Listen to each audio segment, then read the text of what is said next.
खुलुमबाय बेयो बड'लेण्ड इंखं टेलिभिजन दिनै 8 जुन 2022 बुधबारखालि सानसेनि बरादखौ नोंथांमोननि खाथियाव लाबोदों आं सदानन्द दैमारिया।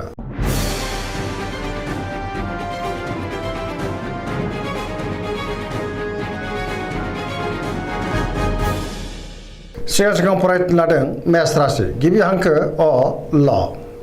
दिनैनि साना जोबोर मोजां, जेरावबो देरहासार जानो हागोन। मावनो लानाय खामानिखौबो थि समावनो आरो गोरलैयैनो मावफुंनो हागोन। गोसोखौ दिनै जोबोर गोजोननाय मोनगोन। देहाया मोजाङै थागोन।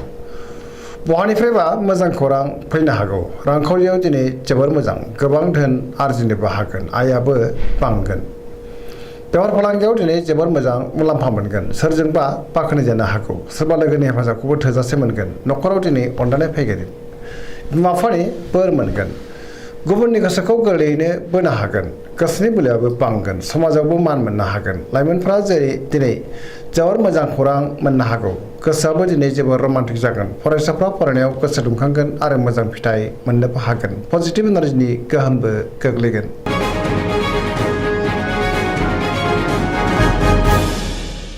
वृष राशि गिबि हांखो इ उ ब। दिनैनि साना जोबोर मोजां। मोनफ्रोमबो बिथिङावनो जाफुंसारनो हागोन। मोजां खाबु फैनोबो हागौ। गोसोखौ दिनै जोबोर गोजोननाय मोनगोन। गोसोनि बोलोआबो बांगोन। मावनो लानाय खामानिखौ थि समावनो आरो गोरलैयैनो मावफुंनोबो हागोन। समाजावबो मान मोनगोन। रांखावरियाव दिनै जोबोर मोजां, गोबां धोन आरजिनो हागोन। बेफार फालांगियावबो जोबोर मोजां मुलाम्फा मोनगोन। आयाबो बांगोन। न'खराव दिनै बिसि फिसायनि गेजेराव अनलायनाय फैगोन। बिमा बिफाजों अनजागोन। देहाया दिनै मोजाङैनो थागोन।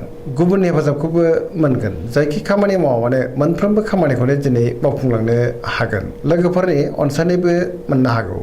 गोसोनि साननायफोरा दिनै जाफुंगोन। पजिटिभ एनार्जिनि गोहोमबो गोग्लैगोन।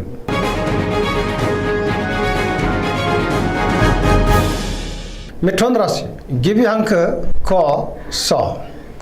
दिनैनि साना जोबोर मोजां। पजिटिभ एनार्जिनि गोहोमबो गोग्लैनो हागौ। मोनफ्रोमबो बिथिङावनो जाफुंसार जानो हागोन। गियाननि आंखाल जानाय नङा। गोसोखौ दिनै जोबोर गोजोननाय मोनगोन। गोसोआ जोबोर रमान्टिकबो जागोन। देहाया दिनै मोजाङैनो थागोन। रांखावरियाव जोबोर मोजां। बेफार फालांगियावबो दिनै जोबोर मोजां मुलाम्फा मोनगोन। न'खराव बिसि फिसायनि गेजेराव अनलायनाय फैगोन। समाजाव गोबां मान मोननो हागोन। गोसोनि बोलोआ बांगोन। मावनो लानाय खामानिखौ थि समावनो आरो गोरलैयैनो मावफुंनोबो हागोन। सोरबा लोगोनिफ्राय थोजासे हेफाजाब मोननो हागोन। गुबुनजों मोजां सोमोन्दो लाखिनोबो रोंगोन। लाइमोनफोरनि गोसोआ दिनै जोबोर खुसि जागोन।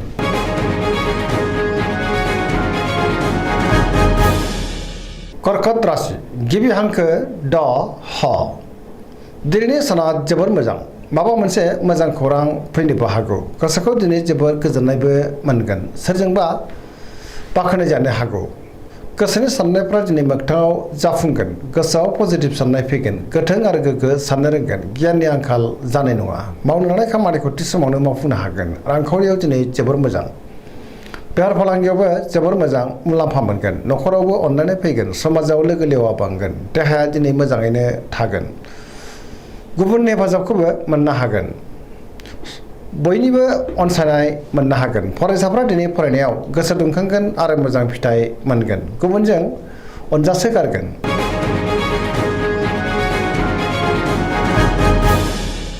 सिंह राशि गिबि हांखो म थ।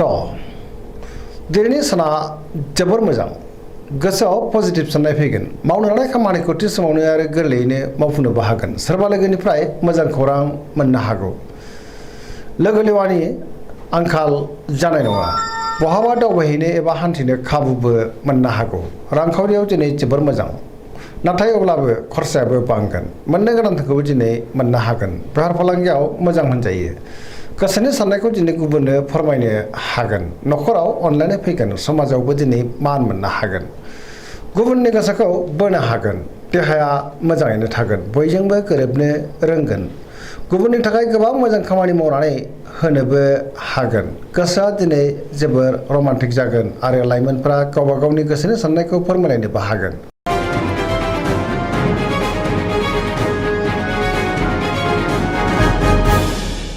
कन्या राशि गिबि हांखो प ट।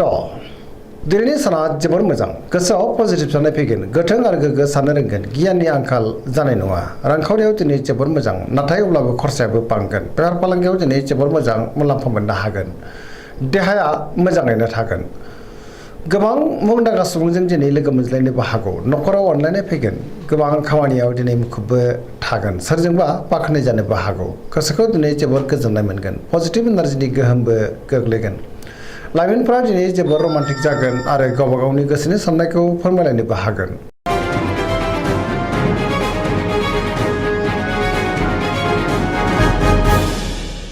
तुला राशि गिबि हांखो र ट दिनैनि साना जोबोर मोजां गोबां रोखोमनि खामानिखौ मावफुंनो हागोन गोग्गो आरो गोथों साननो रोंगोन गियाननि आंखाल जानाय नङा गोसोनि बोलोआ बांगोन गोसोनि साननायखौ दिनै गुबुननो फोरमायनो हागोन मावनो लानाय खामानिखौ मावफुंनो हागोन देहाया मोजाङै थागोन रांखावरियाव जोबोर मोजां मोननो गोनांखौ दिनै मोननो हागोन न'खराव बिसि फिसायनि गेजेराव अननानै फैगोन समाजावबो दिनै मान मोननो हागोन बेफार फालांगियाव मोजां मुलाम्फा मोनगोन गुबुननि गोसोखौ गोरलैयैनो बोनो हागोन लोगोफोरनि हेफाजाबखौबो मोनगोन गोदान थांखि लानो रोंगोन गियाननि आंखाल जानाय नङा सेंग्रा सिख्लाफोरनि गोसोआ दिनै जोबोर रमान्टिक जागोन आरो गावबा गावनि गोसोनि साननायखौ फोरमायलायनोबो हागोन पजिटिभ एनार्जिनि गोहोमबो गोग्लैगोन बहाबा हान्थिनो एबा दावबायनो खाबुबो मोननो हागौ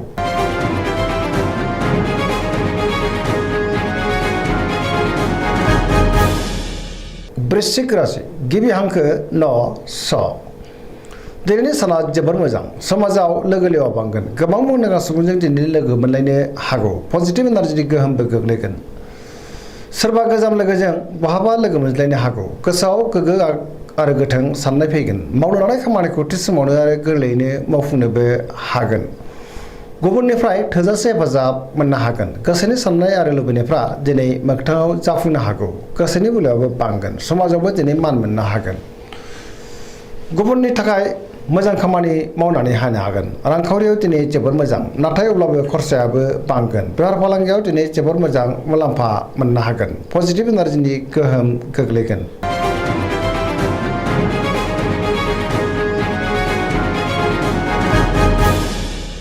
धनु राशि गिबि हांखो ढ फ भ दिनैनि साना मोजां आरो गाज्रिनि गेजेरजों बाबेनलांगोन गोसोआव बेले बेजे साननाय फैनो हागौ सोरजोंबा एना एनिबो जानो हागौ मावनो लानाय खामानिखौ मावफुंनो गोब्राब जागोन माबा नङा माबा मोनसे हेंथा फैनो हागौ गोसोनि साननाया देबारनांगोन रांखावरियाव दिनै जोबोर मोजां मोननो गोनांखौ मोननो हागोन आरजिनाय दोनखौबो दोनथुमनो हागोन बेफार फालांगियाव दिनै जोबोर मोजां मुलाम्फा मोनगोन नाथाय अब्लाबो समाजाव मानहानि जानांनो हागौ सांग्रां जानाया गाहाम बहाबा हान्थिनो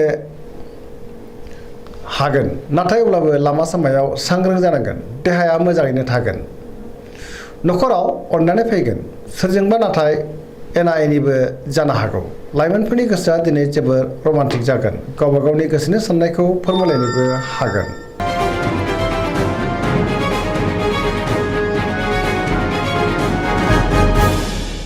मकर राशि गिबि हांखो ख ज दिनैनि साना जोबोर मोजां जेरावबो गोसो दुंगोन गोसोनि साननायफ्रा जाफुंगोन मावनो लानाय खामानिखौ थि समावनो आरो गोरलैयैनो मावफुंनोबो हागोन रांखावरियाव दिनै जोबोर मोजां नाथाय अब्लाबो खरसायाबो बांगोन मोननो गोनांखौ मोननो हागोन बेफार फालांगियाव दिनै जोबोर मोजां मुलाम्फा मोनगोन गुबुनजों मोजां सोमोन्दो लाखिनो रोंगोन मोनफ्रोमबो खामानिखौनो दिनै गोरलैयैनो मावफुंनो हागोन गोदान खामानियाव आखाइ होजेननोबो हागोन न'खराव बिसि फिसायनि गेजेराव अननानै फैगोन बिदा फंबायजों मोजां सोमोन्दो थागोन आरो बिसोरनि हेफाजाबखौबो मोननो हागोन सेंग्रा सिख्लाफ्रा गावबा गावनि गोसोनि साननायखौ फोरमायलायनो हागोन आरो गोसोआबो दिनै जोबोर रमान्टिक जागोन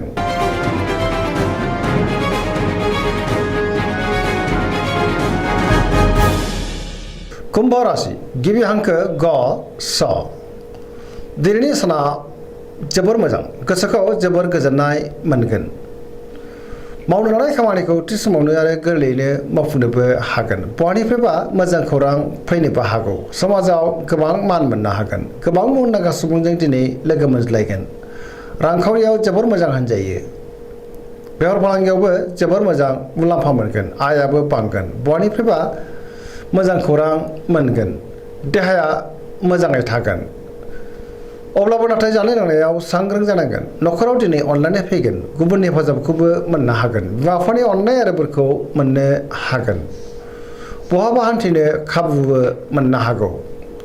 पजिटिभ एनार्जिनि गोहोम गोग्लैगोन।